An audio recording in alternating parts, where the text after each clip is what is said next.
గోదావరి నీటి మట్టం తగ్గుతుంది. ధవళేశ్వరం కాటన్ బ్యారేజ్ వద్ద 12.5 అడుగులకు నీటి మట్టం చేరింది. 10,29,000 క్యూసెక్కుల నీరు సముద్రంలోకి విడుదల చేస్తూ ఉన్నారు. ఇంకా మొదటి ప్రమాద హెచ్చరిక కొనసాగుతూనే ఉంది. కోనసీమ లంక ప్రాంతాలలో వరద తగ్గుతోంది. ఇంకా వరద ముంపులోనే గంటి పెదపూడి, అప్పనపల్లి, కనకయ్యలంక కాజ్వేలు ఉన్నాయి. మరింత సమాచారాన్ని మా ప్రతినిధి హరీష్ అందిస్తారు లైవ్ లో. హరీష్,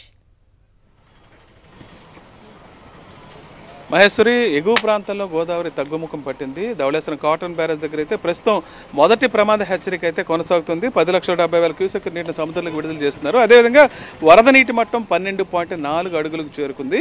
ఇంకాస్త పెరుగుతుందని ఊహించారు, అయితే క్రమేపీ తగ్గడం ప్రారంభించింది.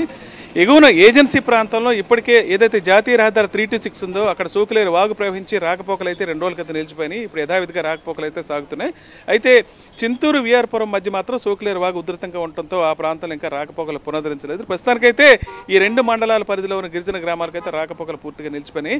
ఎగువ నుంచి వరద ప్రభావం తగ్గుతూ ఉంటే కోనసీమ లంకల్లో ఆ ప్రభావం కనిపించేసరికి దాదాపు 18 గంటలు పట్టే అవకాశం ఉంది. ప్రస్తుతానికైతే కోనసీమలో పి గన్నవరం నియోజకవర్గంలో పి గన్నవరం గంటి పెదపూడి కాజ్వే కూడా నీటి మునిగిపోయింది. కనకాయలం కాజ్వే, ఎదురుబిడియం కాజ్వే, అదేవిధంగా రాజోలు నియోజకవర్గంలో సెకినేటిపల్లి దగ్గర ఉన్న అప్పనరాముల లంక, టేక్సెట్టిపాను ఈ కాజ్వే కూడా వరద నీటిలో అయితే ప్రస్తుతం ఉంది.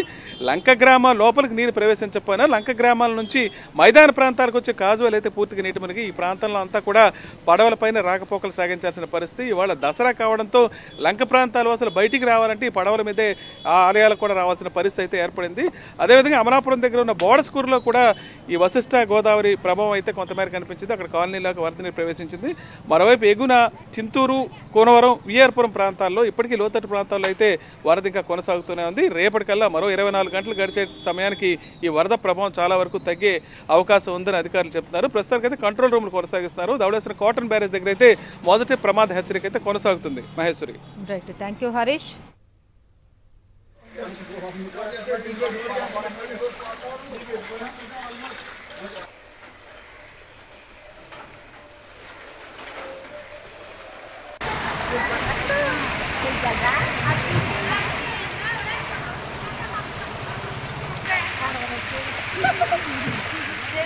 ఎక్కడ